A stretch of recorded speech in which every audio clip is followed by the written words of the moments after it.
देख रहे हैं डार्क राजकुमार के साथ। तो चलिए पढ़ते हैं आज की कहानी की ओर। दोस्तों, राजस्थान के चूरू रेलवे स्टेशन से लेकर जयपुर तक का एक ऐसा सफ़र है जिसने मुझे परलौकिक शक्तियों पर विश्वास करने के लायक बना दिया। ये सफ़र आज भी मेरी ज़िंदगी का सबसे खौफनाक और एक अहम सफ़र है जिसने मेरी ज़िंदगी में एक टर्निंग पॉइंट साबित किया। तो आइए जानते हैं मेरे साथ घटे इस खौफनाक कहानी को और भी करीब से। दोस्तों, वो जून का महीना चल रहा था। गर्मियाँ अपने जोरों पर थी। दरअसल जयपुर रेलवे ट्रैक के पास मेरी बुआ का लड़का रहता था और काफ़ी दिनों से मुलाकात ना होने के कारण अब मेरा मन होने लगा कि एक बार मैं उसके साथ घुल मिल सकूं। और उसी से मिलने के खातिर अब मैं चल पड़ा चूरू रेलवे स्टेशन की तरफ। वहाँ से एक ट्रेन जो रात के 8:15 बजे निकलती थी। ट्रेन के प्लेटफार्म पर पहुँचने से पहले ही मैं टिकट कटाकर बैठ चुका था।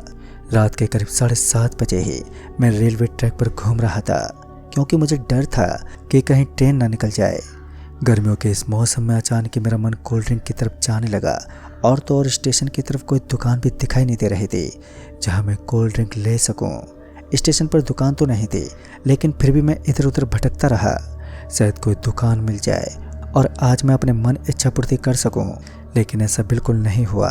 और फिर यूं ही घूमते घूमते अचानक ही मेरी नज़र पटरियों के बीचों बीच गई तो वहाँ चोगा पाजामा पहने एक आदमी उन पटरियों के बीचों बीच खड़ा था। उस आदमी को वहाँ देखते ही मैं चिल्लाते हुए बोला, अरे अंकल, पागल हो क्या? हटो वहाँ से, ट्रेन आने वाली है। चितड़े चितड़े उड़ जाएंगे आपके और पता भी नहीं चलेगा। लेकिन मेरी इस बात का असर उस बुजुर्ग आदमी पर बिल्कुल भी नहीं पड़ा। वो सिर्फ उसी तरह खड़ा रहा। फिर मैं पटरियों के ऊपर ना उतरकर उस आदमी के करीब जाते बोला, अबे पागल है क्या, हटे यहाँ से। लेकिन फिर भी उसने कोई जवाब नहीं दिया। मगर उसके बाद उस आदमी ने एक अजीब ढंग से कहा, अगर अपनी जान की सलामती चाहते हो तो चुपचाप निकल जाओ, वरना तुम्हारे साथ जो होगा तुमने कभी सोचा भी नहीं होगा। उस आदमी के इस वचन को सुनकर मैं तो दंग रह गया। जब मैं उसकी मदद करना चाहता था तो उसने मुझे ही उल्टा गिरा दिया। फिर मैं उससे मतलब ही ना रखते हुए वहाँ से निकल गया। इतने में ट्रेन ने हॉर्न देना शुरू कर दिया, यानी कि ट्रेन बहुत अच्छी खासी स्पीड के साथ स्टेशन की तरफ दौड़ रहे थे। पटरी भी थर थर काँप रहे थे, मतलब कि अब ट्रेन बेहद करीब थे। जैसे मुझे ट्रेन की लाइट दिखाई दी तो मुझे एहसास हो चुका था कि यह बुढ़ा आदमी तो गया अब काम से। और फिर उस ट्रेन ने एक जोरदार टक्कर उस बूढ़े आदमी को मार दी। जैसे उस आदमी को टक्कर लगी तो एक बेहद जोर की ध्वनि सुनाई दी और उस आवाज़ को सुनकर मेरा शरीर भी थर थर काँप उठा, क्योंकि मैं पहली बार कोई ऐसा दृश्य देख रहा था और मेरे शरीर में कंपन हो रहा था।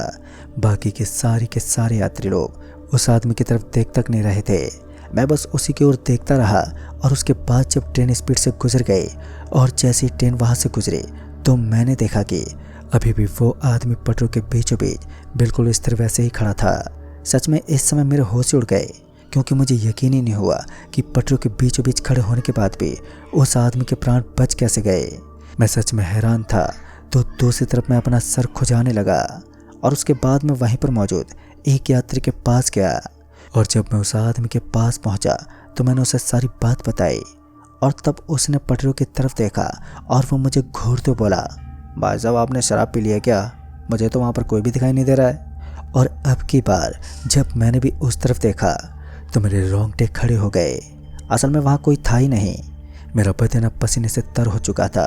पर उसके बाद वो यात्री तो वहाँ से चला गया, किंतु उसने मेरे मन में कुछ अजीब विचार डाल दिए। फिर मैंने भी इस बात पर ध्यान नहीं दिया, लेकिन अपने दिमाग से निकालने के बाद भी ये बात कहर बनकर मंडरा रही थी। फिर जैसे तैसे वक्त कटने लगा और अब ट्रेन का समय होने को आया था। ट्रेन बस प्लेटफार्म पर पहुँचने वाली थी और मुझे भी अब ट्रेन का ही इंतज़ार था ताकि मैं भी यहाँ से निकल सकूँ। फिर तब मैंने एक नज़र उन पटरियों पर मारी। इस पर दूर दूर तक वहाँ पर कोई नहीं था। मुझे एक राहत का एहसास हुआ और उसके बाद मैं अपना बैग उठाते हुए ट्रेन के इंतज़ार में जुट गया। फिर थोड़ी देर बीतने के बाद अब वक्त हो गया था ट्रेन का प्लेटफार्म पर पहुँचने का। एक बार फिर अनाउंसमेंट हुई कि जयपुर जाने वाली ट्रेन बस कुछ ही क्षण में स्टेशन पर पहुँचने वाली है। इस बार मेरी खुशी का कोई ठिकाना नहीं था, क्योंकि मैं ज़्यादा बार ट्रेन का सफ़र नहीं किया करता था और अब काफ़ी दिनों के बाद मैं ट्रेन में चढ़ने वाला था, तो मुझे बहुत खुशी भी मिल रही थी। ट्रेन प्लेटफार्म पर पहुंच गई और मैं काफ़ी अच्छे से खुशी खुशी स्टेशन से एक बोगी में चढ़ गया। मुझे नहीं मालूम कि वो कौन सी बोगी थी, लेकिन आज स्टेशन पर लोगों की तादाद बहुत कम थी। फिर जब मैं स्टेशन से ट्रेन में बैठा था तो सुबह के करीबन 4 बजे के आसपास में ये ट्रेन मुझे जयपुर के लिए छोड़ देगी, क्योंकि एक लोकल ट्रेन थी, कोई एक्सप्रेस नहीं। फिर मैंने अपने मोबाइल में अलार्म लगा दिया सुबह के 4 बजे का, ताकि मैं आराम से उठ सकूं, और उसके बाद मैं ऊपर की बर्थ पर जाकर लेट गया। मुझे नींद तो आ रही थी, तो मैं आराम करने के लिए बर्थ पर आराम से लेट गया। ट्रेन भी अपनी पूरी रफ्तार के साथ आगे की तरफ बढ़ने लगी थी। फिर ना जाने कब मेरी आंख लग गई, मुझे तो पता ही नहीं चला। जब दोबारा मेरी आंखें खुली तो ट्रेन एक जोरदार झटके के साथ रुक गई। मैं ऊपर की बर्थ से होता हुआ नीचे गिर पड़ा और मेरा पाँव ट्रेन में मौजूद एक दरवाजे से टकरा गया। दरवाजे से टकराने के कारण मेरे पैर में एक जोरदार मोच आ गई, लेकिन किसी तरह मैं बर्दाश्त करता हुआ वापस से उठने लगा। तभी मैं गालियाँ देने लगा इस ट्रेन के लोको पायलट को, लेकिन ट्रेन का वो लोको पायलट भला मेरी गाली गलौज कहाँ सुन पाता, वो तो मुझसे बहुत आगे था। खैर मैं यूं ही बोगी में बड़बड़ाता रहा और ट्रेन ने फिर एक बार फिर रफ्तार पकड़ ली। ट्रेन एक बार फिर रफ्तार से चल रही थी। जब मैं खिड़की से झांकते देखने लगा तो मैंने देखा कि बाहर की ओर मुझे एक छोटा सा गांव दिखाई दे रहा था, जो पटरी से थोड़ी दूरी पर था। इसी बीच मुझे मेरे अलावा उस बोगी के अंदर कोई और भटकता हुआ नजर आया। कुछ देर पहले जब मैं नीचे गिरा था तो मुझे उस बोगी में कोई भी दिखाई नहीं दिया था, और अब उस आदमी को देखकर मैं थोड़ा हैरान था। फिर मुझे लगा कि शायद ये आदमी इधर उधर चला गया होगा, और अब मुझे भी थोड़ी बोरियत महसूस हो रही थी। ऊपर से नींद भी आ रही थी, तो मैं अपने बर्थ से नीचे उतर गया और उसके बाद उस आदमी की तरफ चल पड़ा जो कुछ देर पहले मुझे इस बोगी के अंदर भटकता हुआ दिखाई दे रहा था। पहले तो मैं उसे ढूंढता रहा, लेकिन हैरान कर देने वाली बात तो ये थी कि वो मुझे कहीं भी नजर ही नहीं आया। थक हार कर मैं वापस से अपनी बर्थ की तरफ लौटने लगा, लेकिन तभी मुझे टॉयलेट लगी तो मैं बाथरूम की ओर चल दिया। बाथरूम की तरफ गया तो मैंने देखा कि बाथरूम का दरवाज़ा पूरी तरीके से लॉक था, पर मैं उसे खटखटाता रहा, लेकिन ऐसा लग रहा था मानो कोई अंदर मौजूद है। लेकिन अब अंदर से कोई आवाज़ भी नहीं आ रही थी जिससे ये पता लग सके कि अंदर कोई मौजूद है।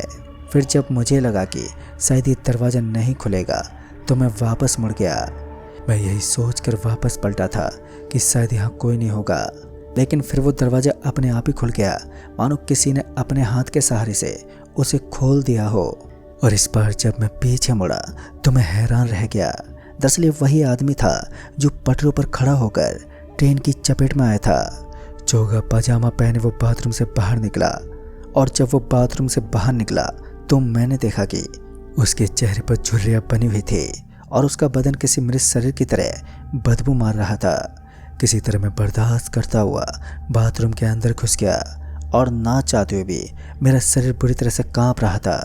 मैं नहीं चाहता था कि मैं उस भयानक आदमी से डर जाऊं, क्योंकि मुझे यह अच्छे से मालूम था जितना मैं उससे खौफ खाऊंगा उस आदमी की इतनी ही ताकत बढ़ती जाएगी। मेरा पूरा दिमाग डर की हालत में जिंदा था। अब तो बाथरूम का दरवाजा भी खुल नहीं रहा था और हाथों में एक अलग ही कपकपी छूटे हुए थे।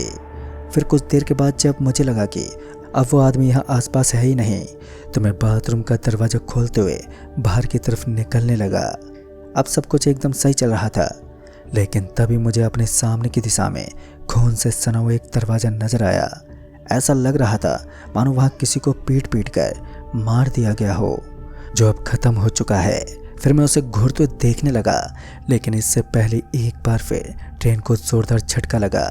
इस बार ट्रेन एक छोटे से स्टेशन पर रुकने लगी। फिर मुझे पता चला कि इस स्टेशन पर ट्रेन का रुकना एक आम बात है। ये एक लोकल ट्रेन है, तो बीच बीच में रुकना कोई बड़ी बात नहीं थी। लेकिन इस स्टेशन पर एक भी आदमी दिखाई नहीं दिया, जिस वजह से थोड़ा बहुत ताजुब हो रहा था। फिर मैं उस खून से सने हुए दरवाजे को बार बार देखता रहा, क्योंकि उसे देखकर मेरे मन में अजीब अजीब ख्याल आ रहे थे। थोड़ा वक्त और बीत जाने के बाद ट्रेन ने एक हॉर्न दिया, जो यहाँ से चलने का संकेत था। लेकिन इसी बीच मेरी नज़र उस आदमी पर पड़ी जो चोगा पजामा पहने कुछ देर पहले बाथरूम से निकला था। उसके हाथ में एक थाली थी, और वो उस थाली को लेकर उस स्टेशन के बगल में आग से जला हुआ दिया रखने के बाद वापस से ट्रेन की तरफ लौटने लगा, और फिर पटरों के पास आकर खड़ा हो गया। इस समय मेरी आंखें उसी पर टिकी हुई थी। फिर वो वहीं से ट्रेन के सामने पहुंच गया और पहले की तरह ट्रेन के सामने खड़ा हो गया। मैं उसे देखने के लिए बोगी से नीचे उतर गया। जहाँ एक तरफ मेरी आंखें उसके ऊपर टिकी हुई थी तो दूसरी तरफ आग से जला हुआ वो दिया अब फड़फड़ करने लगा। शायद वो बुझने वाला था। स्टेशन की स्ट्रीट लाइट भी अब फ्लिप करने लगी। ऐसा लग रहा था मानो कुछ होने वाला है। उस स्टेशन पर एक सन्नाटा पसरा हुआ था और फिर मैं जल्दी से बोगी में चढ़ गया, क्योंकि ज़्यादा देर तक बाहर रुकना भी मेरे लिए बिल्कुल सही नहीं था। जिस वजह से मैं वापस से बोगी में चढ़ गया और इस बार जब मैं बोगी के अंदर पहुंचा तो मुझे आभास हुआ कि अब वहाँ बहुत ही ज़्यादा ठंड हो गई है। अब वो समय आने लगा था जब उस भयानक इंसान की असलियत मेरे समक्ष आने वाली थी। ये तो मुझे पहले ही पता चल चुका था कि इस बोगी में मैं एक भूत के साथ सफ़र कर रहा हूँ, लेकिन इस बार जब वो आदमी सीधा बोगी में आया तो उसका हुलिया बदल चुका था। उसके शरीर से गंध नहीं बल्कि कुछ अजीब सा निकल रहा था। शायद वो कीचड़ था। मुझे लगा कि पहले की तरह ये शैतान मुझे कोई नुकसान नहीं पहुंचाएगा, लेकिन मैं गलत था। वो सीधा मेरे पास आया और बिना कुछ बोले ही उसने मेरी गर्दन पकड़ ली और मुझे एकदम से हवा में उठा दिया। मुझे लगा कि बस 2 पल के बाद ही मेरी मौत निश्चित है, लेकिन इत्तेफाक कहे या फिर भगवान के द्वारा बनाया गया एक नियम कि कोई भी इंसान अपने निर्धारित समय से पहले नहीं मर सकता। उस बोगी के अंदर अचानक ही किसी के भागने की आवाज़ आई और उसी के साथ उस शैतान ने अपने हाथों को ढीला करना शुरू कर दिया। फिर मुझे एहसास हुआ कि बोगी में टीटी पहुंच गया है और जैसे वो टीटी मेरे पास पहुंचा तो मुझे एक राहत की सांस मिली। उसके साथ कम से कम 4-5 लोग और भी मौजूद थे। इसका मतलब टीटी अच्छे से जानता था कि मेरे साथ कोई अनहोनी घट रही है। जब मैं उस चोगा पाजामा पहने आदमी को ढूंढने लगा तो मैंने देखा कि वो मुझे ट्रेन के साथ साथ भागता हुआ नजर आया और मैंने अपने हाथ से उसी की तरफ इशारा किया। लेकिन जैसे ही मैंने अपने हाथ से इशारा किया तो वो हवा में काले काले धुएं के रूप में तब्दील हो गया। सभी का कहना था कि उन्हें तो वहाँ कुछ भी दिखाई नहीं दे रहा है। दोस्तों, उस रात मुझे पूरी रात वही आदमी दिखाई दिया और उसके बाद वो लोग मेरी मदद करने के लिए मुझे अजमेर की दरगाह में लेकर गए, जहाँ पर हर प्रकार के भूतों से मुक्ति दिलाई जाती है। और जब मेरी बारी आई तब मुझे पता चला कि स्टेशन के उन पटरियों पर वो आदमी नमाज पढ़ रहा था और मैंने उसे छेड़खानी की बेहूदी गंदी हरकत को अंजाम दिया।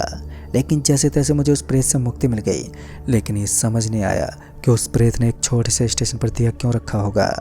तो दोस्तों, इस कहानी में बस इतना ही। कहानी आपको पसंद आई हो तो वीडियो को लाइक शेयर ज़रूर कर दें और साथ ही हमें नीचे कमेंट बॉक्स में ज़रूर बताएं। तो मैं आपका दोस्त राजकुमार जल्द ही मिलूँगा ऐसे एक और नई कहानी के साथ। तब तक के लिए बाय एंड टेक केयर।